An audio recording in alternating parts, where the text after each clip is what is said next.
Oh, he brought up Jay-Z. Oh, Roc Nation. Oh, you know Roc Nation is the nation that whenever you try to figure out what all the other nations are doing wrong, is the wrong at the core of the wrong is Roc Nation. Oh, Roc Nation. Tomato. Mike, check. Justin Hunt, it's all happening. Thank you to everybody rocking with the channel. Thank you to everybody subscribed through the channel who shared a video, shared a link. It's priceless. Big thank you to everyone who's donated. If you'd like to donate, get the Cash App right up there, or you can hit the link in description. And big thank you to all my newest members.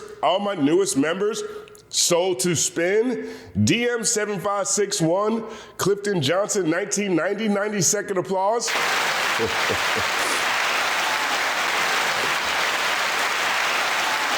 That's a 90-second applause. That'd be a long applause. Even though I am appreciate all three of you, especially DM7561. We had a great conversation in the chat, super chat portion of this week's Culture United. 1 second applause. Great conversation as always. Big shout out to Elle Janelle, BK. We had Big Zo TV on this week. We had Andrew Barber from Fake Short Drive on this week. We looked at how the old blog era, or the blog era that shaped most of us, is very similar to this time we're in right now. So if you missed that conversation, punch yourself in the face and make sure you check it out. Now, this is a story that broke quietly, I guess maybe over a week ago, and we talked about it this week on Culture United. We also talked about it on Third Verse, and then it broke again because he had more to say late last night. And of course, I'm talking about Michael Eric Dyson. Oh, Michael Eric Dyson. 1 second applause to Michael Eric Dyson.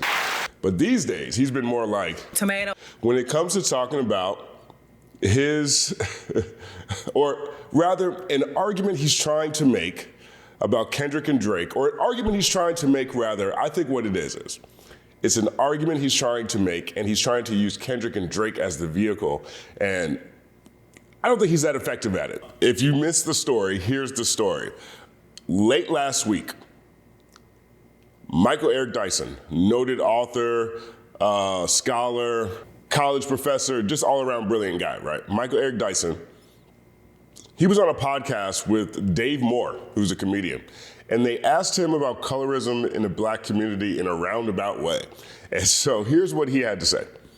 I remember I worked at Fox Sports, and there was a big argument between DeMarco Farr. You remember Brian Cox? Yeah, as DeMarco Farr walked away, we're like, are you cool? And he said to us, man, fuck him, he's half. And I was like, that exists? Like, there was a whole intern. Oh, yeah. Now, you see what the setup is, right? Jay Moore, this is Jay Moore right here. Jay Moore is talking about a conversation between two football players. And one of them said, F him, he's half. And he's asking Michael Eric Dyson about this. Take a look. Half. And I was like, that exists? Like, there was a whole intern. Oh, yeah. Kendrick Lamar and Drake. Most people. He brings it up on his own. He goes, Kendrick Lamar and Drake. Now, don't get me wrong. It's a very useful vehicle. I think most people know about this rap battle. But listen to what he says. People would acknowledge Kendrick as genius, but not Drake, right? Drake is commercially viable. He's a monster. He sells records. But is he as deep? There's a genius to that, though. Oh, come on, bro. You understand that. Drake is being indicted by Kendrick Lamar, implicitly and explicitly, not like us. The song is the song, whatever you think about it. But the notion itself, big distinction, us versus them. Look at them suspenders. Look how high the pants are pulled right now. And they're trying to de-black Drake. Right? Oh, he's not really black because he grew up in Canada. I grew up in Compton. Bro, you're reducing blackness to Compton? Did you not know that black people fled America going to Canada to escape the iron tyranny of enslavement? And he ain't black. His daddy is black. He went to Memphis every summer. The Memphis Horns fill his music, the first albums Drake made. His grandmama babysat Aretha Franklin. Really? And his uncle is Larry Graham from Sly and the Family Stone. How much, what black card he got to show? And on his album, Damn, that won the Pulitzer Prize, I like to remind the acolytes of Mr. Lamar that he says, I ain't black, don't call me black no more, because he was into black Hebrew stuff. And Drake said, light skin, but still a dark N-word. So I'm saying, that's your God? So to me, yeah, that still exists. You're not as black as me. You're not as righteous as me. What did he say? You're not a colleague, you're a colonizer. What other figure in black music has ever been called a colonizer? Because he experiments widely with music. Kendrick, who put you on tour first? Oh, it was a guy named Drake. So this inability to not only have gratitude for where you came from, but to understand blackness is far deeper and more exhaustive than any one nationality or race or people can make it. Michael Eric Dyson, y'all. That was Michael Eric Dyson. And that's what he had to say when he was on this podcast with Jay Moore. Now, I'm going to give him 1 second applause because I like the way he ended it. Blackness is more dynamic than a lot of times people are willing to make it. But this is posted by Hip Hop Unison. Shout out to Hip Hop Unison. 1 second applause. He is probably my favorite Drake page. There's a whole bunch of Drake pages out there, but I actually rock with the way he approaches things. So Hip Hop Unison says, Michael Eric Dyson speaks on Drake's blackness being questioned, raises important points regarding Kendrick and Not Like Us, mentions Drake's black father, musician Larry Graham, and the fact his grandmother was a babysitter to Aretha Franklin, plus much more important discussions, right? So that's how it was set up. And there was a lot of people who had reactions. Now, here we are in 2026. Okay, we're 2 years past this battle. And I just personally think Michael Eric Dyson is still having problems with the text. You know what I mean? I think that he is making this seem as if this is a campaign that is just existing as a referendum on Drake rather than exists inside the world of a rap battle, right? There is a lot of things you say to win. And I think both sides were saying whatever examples of stuff they thought would help them do that. Now, one side was way more effective than the other side, but I wouldn't necessarily take this position in 2026 when asked a question about something that didn't necessarily have to do with Kendrick and Drake, right? This is where Michael Eric Dyson went on his own. Now, there's reactions all over this. We're going to really get into the details because there are some updates that have happened since this clip dropped that we will cover in this video. But this is where we are right now. Okay, now, one of the early reactions that really stood out, this is Punch from TDE. He says, it feels like things said in songs touched Michael Eric Dyson personally. That's what it sounds like. It sounds like Michael Eric Dyson. Perhaps he had some experiences growing up that made him feel similarly to the way that he's describing what's happening to Drake. Now, I don't necessarily agree with the way he's describing what's happening to Drake, but the way he describes what's happening to Drake, perhaps there's a personal connection to it because if you looked at the vitriol in this man's eyes, and we're going to see other examples, don't worry, when we go forward, it's hard to look past the fact that it looks like he's talking as if all this happened to him. 1 second applause. This next one is from USB and Drake Safe. That's a funny tagline. 1 second applause. He says, K-bots are scrambling because they have a black intellectual like Michael Eric Dyson who surgically dissected Kendrick Lamar's colorist tribalist angle. And they can't counter with anything because they can't weaponize the culture against a black educated professor from Detroit. I think that this comment right here pretty much captures the broader perspective of people who agree with what Michael Eric Dyson had to say. But this one is from, again, USB and Drake Safe, which is funny on its own. 1 second applause. This next one here is from Pardon Me. She says, what's not clicking? It was not about him being black. It's about cosplaying and being a caricature for career gain. I watched this man since he was a kid with no shape up, become a rapper with videos on the end, to mob ties, to knife talk, to naming a black American man an anti-Semite for a diss. Now that is something I think gets lost all the time. In his legal filings, particularly the first one when we found out that he was actually suing UMG over a rap battle. That filing tries to peg Lamar as anti-Semitic for Not Like Us. Tomato. That's a lot of ground covered right there. Listen to this. From a kid with no shape up to trying to name a black American man an anti-Semite for a diss. Yeah, well said. 1 second applause. And this one right here is from Lord of the Files says, Michael Eric Dyson giving politically charged analytical takes on these weird non-hip-hop platforms about Kendrick Drake rap beef almost 2 years later is a bad look for intellectual old heads. Now, if we go back to USB and Drake Safe, it looks like people can find ways to clap back at Michael Eric Dyson. 1 second applause. Now, we talked about this on Third Verse podcast, and Stat has so much to say about Michael Eric Dyson in this episode. Go check it out. It's up now. 1 second applause to the pod. But here's a clip of where he's coming from. So he's read a lot of books, and he's coming off to be intelligent. And like, yo, I know you coming to the defense of Drake. We love Drake over here. I feel you. They're engaged in rap combat, bro. Sit it out, okay? Kendrick was saying what he needed to say to get the public behind what he was saying to get the fucking win. You over here breaking down a rap battle. Sit your ass down somewhere, man. It's plenty of shit you could be talking about, dog. Why we just bomb Iran? Let's talk about some shit. What's going on with the Epstein files? I don't need you talking about Kendrick. Stay the fuck out of rap. I don't want you nowhere near rap. I don't even want you to listen to rap. You should be listening to Aretha Franklin.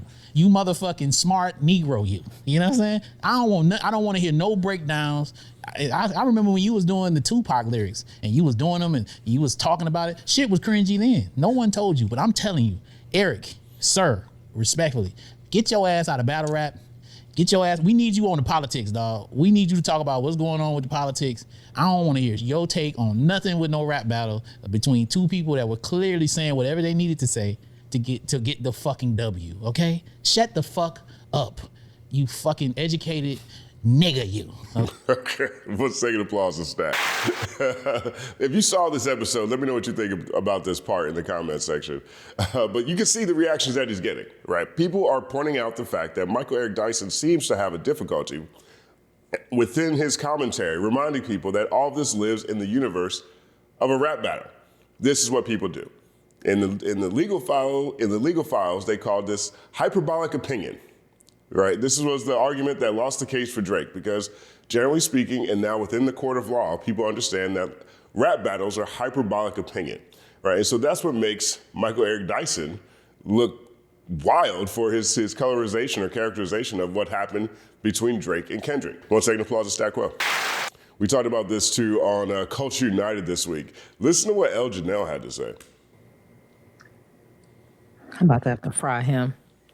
Oh. First of all,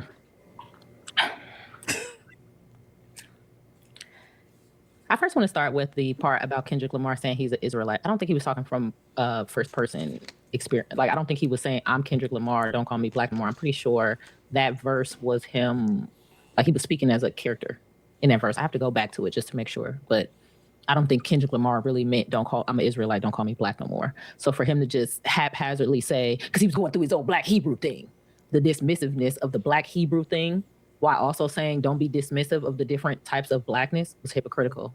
Hypocritical upfront. A little bit infuriating.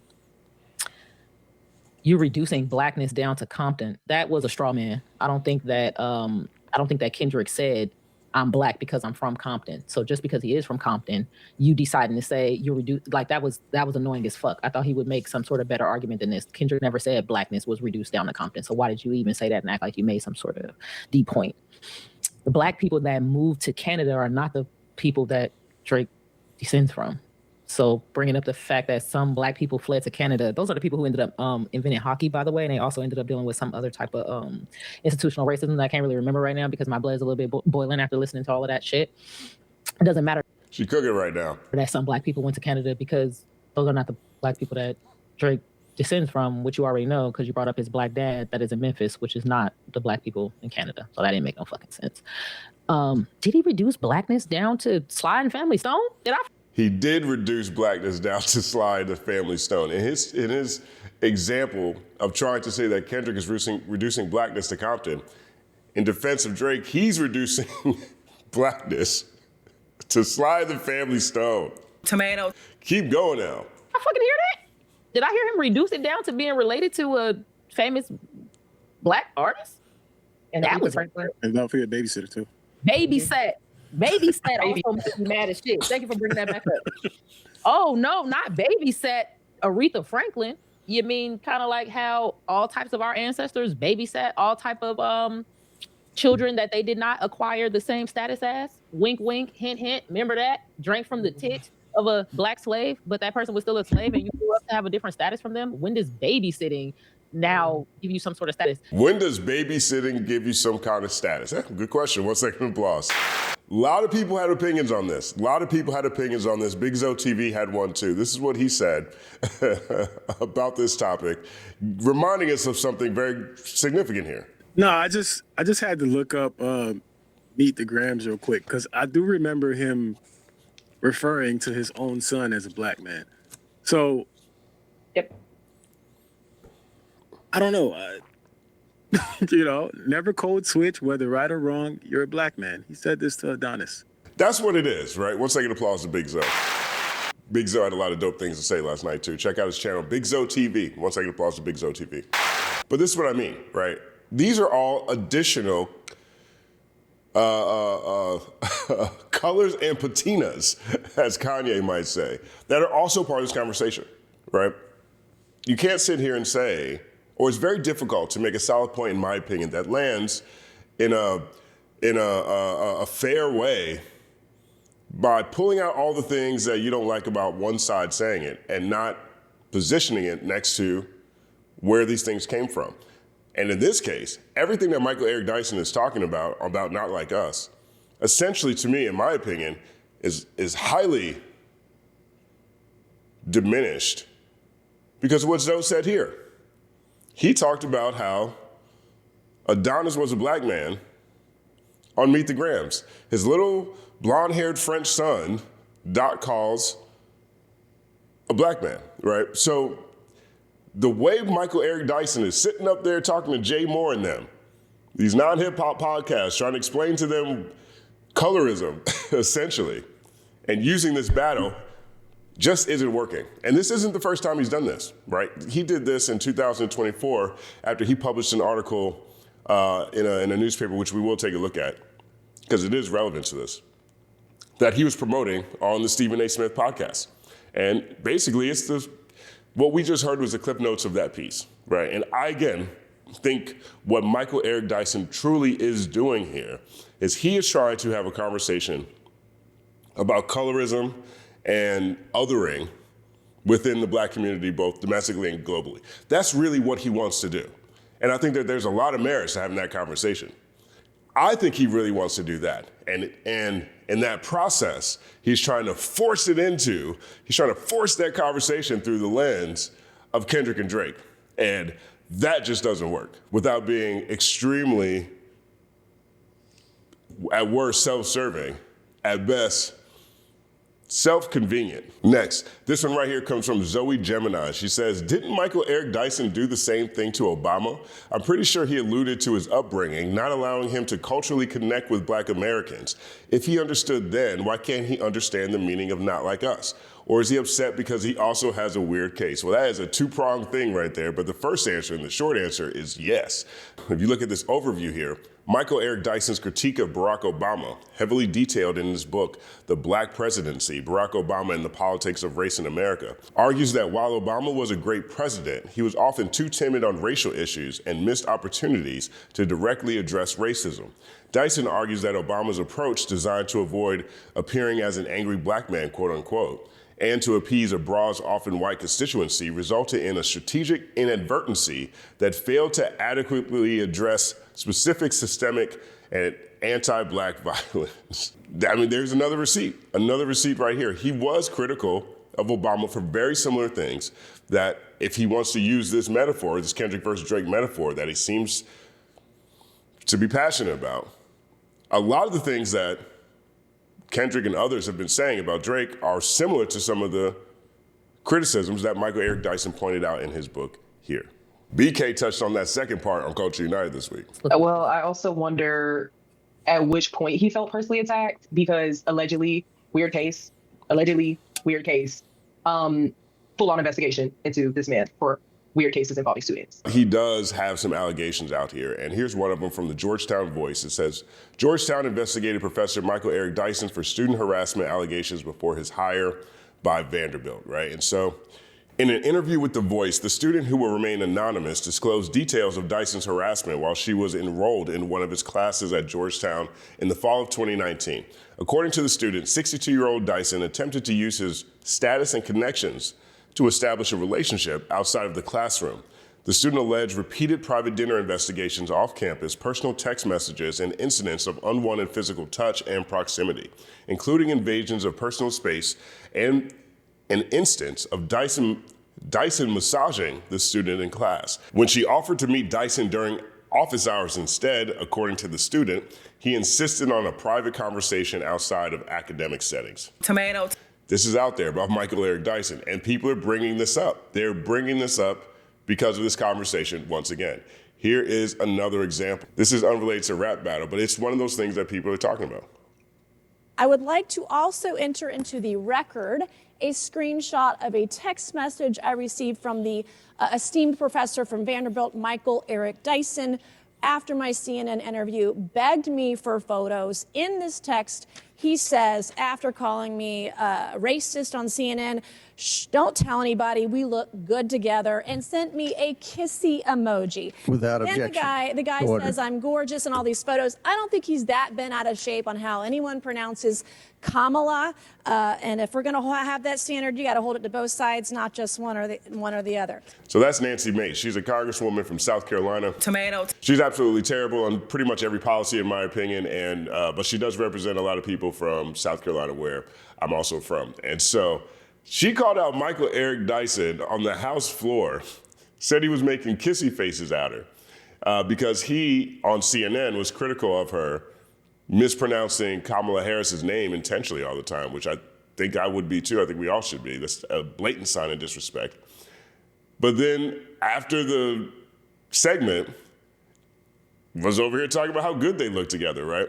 Listen to Michael Eric Dyson's response, because I think this response here, his response here, is very similar to his reaction to Kendrick versus Drake. And I'll point out why in a second, but take a listen. Michael Eric Dyson here.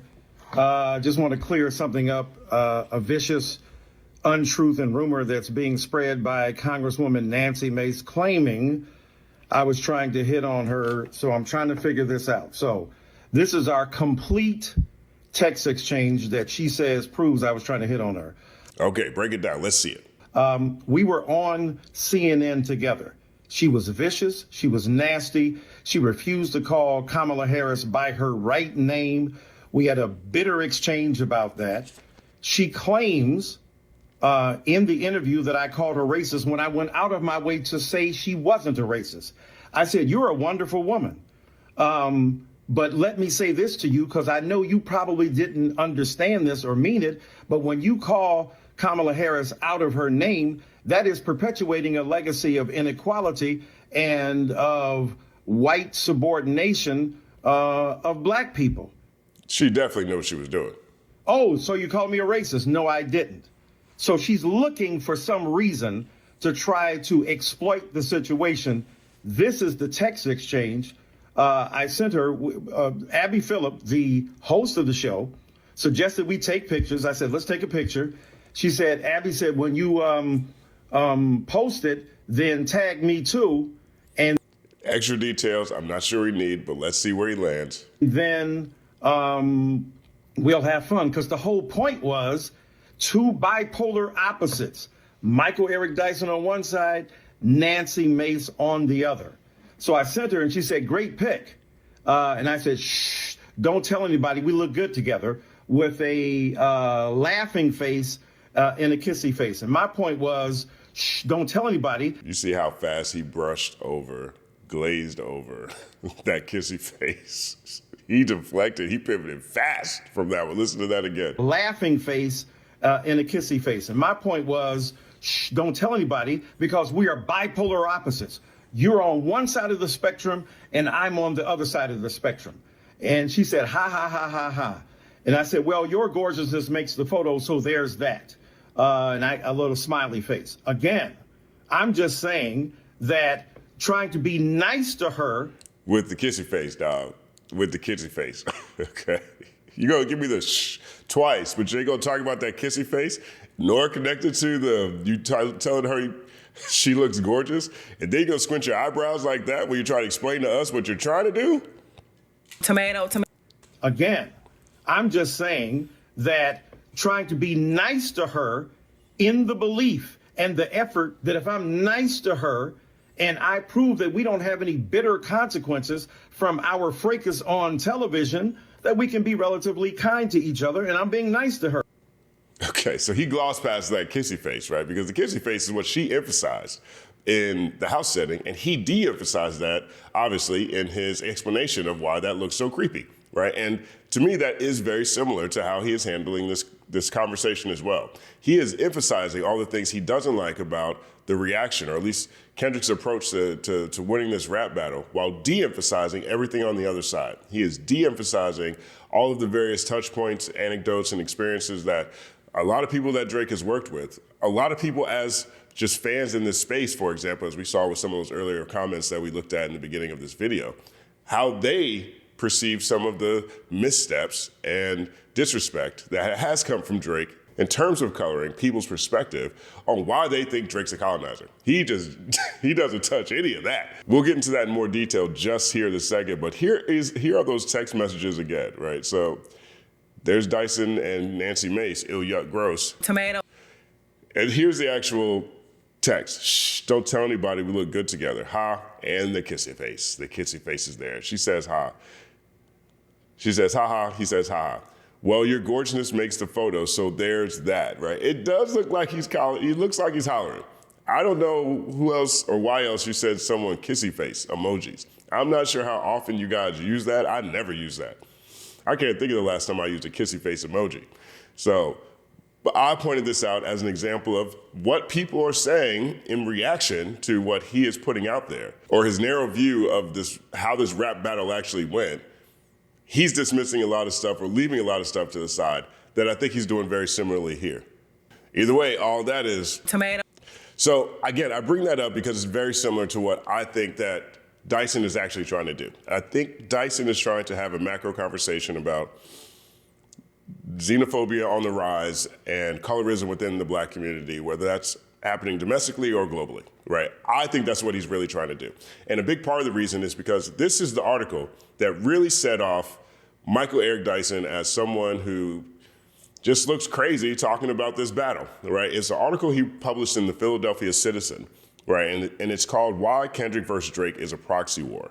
The rap battle everyone is talking about is really about race, identity, black-Jewish relations, and this American moment, a Citizen exclusive from a best-selling author and public intellectual. And I do agree with him that there is a lot of things that are taking place that are going down in the world right now that this battle seems to perfectly encapsulate. And I think that's one of the reasons why it is so fascinating. But if you look at this article talks about the rap battle quite a bit and talks about a lot of things from Kendrick's past. It also makes note of a couple of bars from Drake, but there's certain things you don't see in here when it comes to Drake, right? Like Drake has a line, I'll slime you out, where he says, whip and chain you like American slaves. So let's see if we have the words whip and chain. They don't show up in here, as you can see. Let's see if American slave shows up. American slaves doesn't show up in this battle right here too. How about this one right here? Rapping like you trying to get the slaves free. This doesn't show up either, right? I bring up these two anecdotal examples here is because in this 3,000 word essay that Michael Eric Dyson talks about pretty consistently, there's a lot of things that have happened publicly with Drake that he just doesn't touch at all. Because I think that those things make the argument that he's trying to make, meaning he's not in support of othering other people, I think that makes it much more difficult to communicate in this article or to convince people that his perspective is valid or that this comparison, i.e. othering other people versus Drake versus Kendrick, is a solid one. I think if you start naming a lot of things that Drake has done, like let's see if Hell's Angels shows up in here. No Hell's Angels in here at all, right? When you start going down that list of things, Drake is a much less compelling example of the argument that you're trying to make. And I think that's where all of this runs awry. Now, but as you can see, Nancy Mace, Georgetown allegations, it started getting nasty out here for Michael Eric Dyson. People brought up everything in the world that they disagreed with him about, including things that he was investigated for. And as such, Michael Eric Dyson released another statement yesterday, and he tackled a few different things. Now, another thing that people keep calling out Michael Eric Dyson for, which is something that Elle Janelle mentioned in the beginning, was that when Michael Eric Dyson brings up the Black Israelites and says that Kendrick is not, Kendrick, how did he say it in that Jay Moore interview? That looks so terrible the way he said it. All you Kendrick acolytes, don't you forget that Kendrick said that he wasn't even black. He was a Hebrew Israelite, right? Just, Tomato. Sounded terrible. Sounded like a reach and a half, right? But the bigger problem with that is it sounds like Michael Eric Dyson didn't really understand that text, right? In that conversation, he is talking about a conversation that he had with his cousin, Carl. He was coming from someone else's perspective. He wasn't talking about his own perspective. That actually connects with the song Fear, right? And so Michael Eric Dyson brings that up in the Philadelphia Citizen article we just looked at. He brings that up in a conversation he had with Stephen A. Smith right after that article dropped. And he brings it up again in the Jay Moore thing, right? So here is Michael Eric Dyson's explanation of that part. Rid of, post haste, immediately. And so I just wanted to clarify that. As for my paraphrase of Kendrick Lamar saying I'm not black, and I know it's about, again, black Hebrew Israelite identity. Again, my PhD is in religion from Princeton. I get that. I've studied that, read John Jackson's wonderful book, read other books about black Hebrew Israelites. But you do realize that in a black Hebrew Israelite universe, cosmos, the notion of theodicy, Theodicy, that is trying to explain how a good God can assign hurt and pain to human beings that allow evil to progress or persist, is at the heart of some of the black Hebrew Israelite beliefs. And some people on the surface might think that there's a blaming of black people themselves for the plight and predicament and the condition that they endure because they have been disobedient to God and refuse to bow down and subordinate themselves to the spiritual practices and religious identities that are generated in that religion. Lagare, religio, that's the root word of religion, to bind together. Okay, I mean, that's great. I'm sure that is absolutely true, but it still sounds like that Michael Eric Dyson is misreading the text. He is explaining to us that he understands the black Israelite point of view. And he is trying to communicate to us that because he is so accoladed up, because he has so many degrees, he's published so many books, and he has studied this, he understands it. But he's not doing a good job of communicating whether or not he understands what Kendrick is saying. So he's still missing that one. Right? This is why I keep framing this as, I think he wants to have this discussion, a discussion over here. And he thinks that Kendrick and Drake is a great through line to have that discussion. But it's really not, because he continues to misread text in some places. And the discussion he wants to have, in order to have that with Kendrick and Drake, you have to ignore a lot of stuff that has happened on the Drake side. You have to flatten the whole discussion to just this dark-skinned man calling this light-skinned man not like us. And that ain't rocking right now. Tomato. And perhaps the most viral moment that came from all of this, in an attempt to explain how easy he is to have disagreements with people and still be friends with them at the end, he brings Jay-Z into this. The kind of arrogance that some of my interlocutors on the internet have suggested. And let me tell you something. A very dear and good friend of mine disagrees with me bitterly. Well, I won't say bitterly, just aggressively and vigorously. His name is Sean Carter, better known as Jay-Z. Now, I don't usually talk about the conversations that Jay-Z and I have because that's between us. That's why we remain friends, because I ain't out here blabbing about what we talk about. But he hit me up and he vigorously disagreed with my particular position. He said it with dignity. He said it with respect. He articulated his ideal intelligently. I responded to him. We went back and forth for a minute, and I shared with him my essay, the 3,000 some word essay I wrote in the Philadelphia paper, where I Philadelphia Citizen, Michael.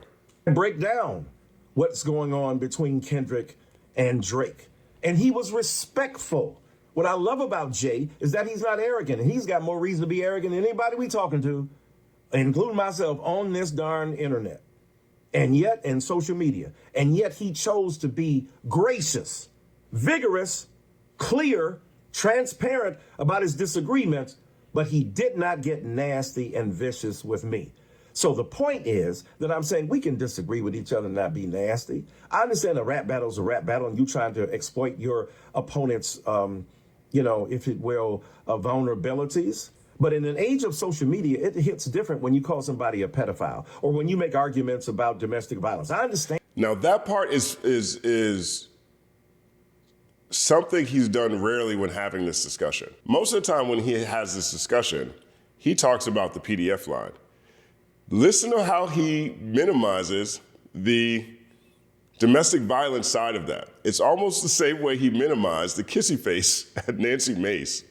If it will, vulnerabilities. But in an age of social media, it hits different when you call somebody a pedophile or when you make arguments about domestic violence. I understand that. It hits different when it resonates in a cultural vacuum or in a cultural arena where the Me Too movement, the progressive ideas of misogyny and sexism and patriarchy have prevailed, where we are far more sensitive and culturally appropriately so aware of the various forms of hurt and pain that women have to endure, and that gender plays a role that we have historically ignored. All that is true, but you ain't got to be nasty, right? Right, and so, again, I think that Michael Eric Dyson wants to have one conversation, and he's using this as a vehicle to get there, and that vehicle is not the right vehicle for the tracks he's riding on, right? But, once they bring up Roc Nation, once he brought up Jay-Z, he brought up Jay-Z, Roc Nation, Roc Nation is the nation that whenever you try to figure out what all the other nations are doing wrong, the wrong at the core of the wrong is Roc Nation, Roc Nation. Because that's exactly how the internet responded. As soon as he brought Jay-Z into this, now the conspiracy theories were flying. Check this out right here. A lot of comments like this. Drake fans were right again. Jay-Z called Dr. Michael Eric Dyson to vigorously push back on his expert analysis on Kendrick versus Drake. Where are all the naysayers who said Jay didn't have a hand in this attempted Drake takedown? Come to the front. Wow. Tomato. Here's another one right here. This one says, this is from Skizmore. Hove went out of his way to hit up Michael Eric Dyson. Why did Hove feel the need to come to Kendrick's verbal rescue over Dre or any of the PG Lang crew? Him having such a strong opposing opinion behind the scenes while playing cool and quiet in public is telling. Okay. They are taking this as a sign of some sort of confirmation that this entire thing, the entire angle that Kendrick came up with, the approach to this battle, this Kendrick versus Drake battle, in the background was being puppeteered by Hove and Roc Nation. I mean, these tweets go on for hours. Tomato.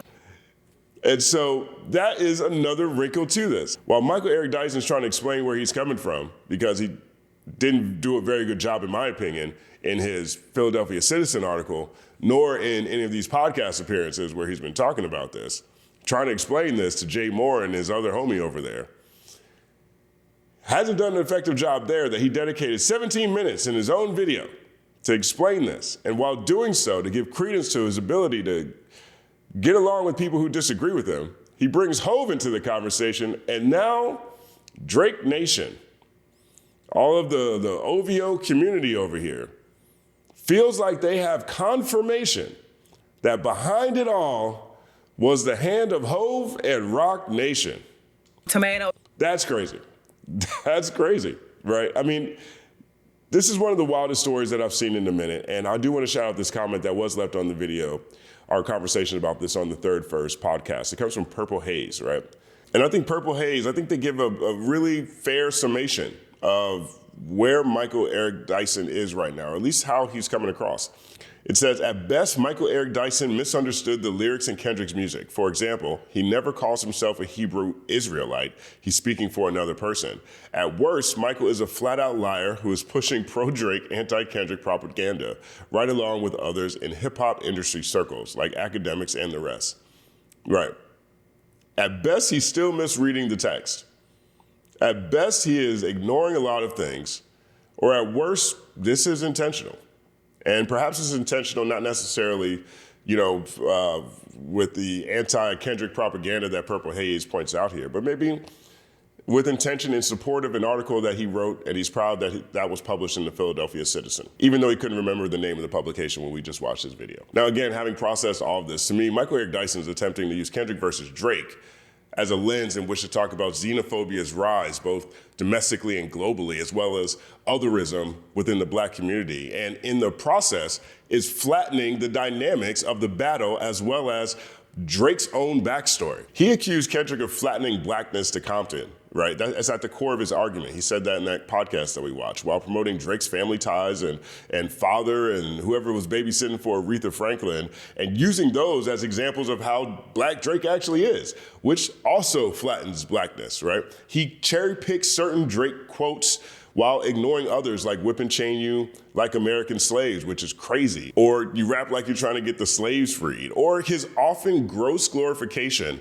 of black American tropes while largely remaining absent from speaking on black issues, whether American or otherwise. And in such, the viable points that he makes about this xenophobic era in American history are buried under a mound of convenient talking points, delivered in black church affectations lathered in excessive syllables and characters. And trying to relitigate all this, Kendrick versus Drake in 2026, makes him look like another Drake fan upset at the outcome of this Shakespearean shakedown. And I get it, I'm a writer, right? A lot of times you try to make big topics more relatable to the audience by using an entry point, whether that's video games, whether that's rap music, whether that's life through the lens of hip hop. That's the whole point of this channel, by using an entry point that they can relate to.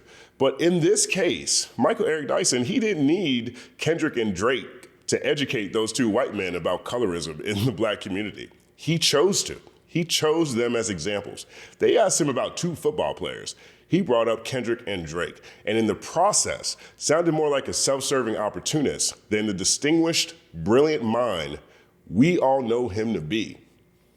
One of the craziest stories I saw this week. Let me know what you think about this in the comment section. Let me know if you think I got a lot of stuff wrong here. My name is Justin Hunt. Like, subscribe to the channel. Follow @TheCompanyMan on everything, including the Company Man podcast, wherever you listen to podcasts, including the Third Verse podcast with Justin Hunt, DJ Mormilli, and Stat Quo, and including the Culture United Clips channel, which is up now, link in description. It's all happening.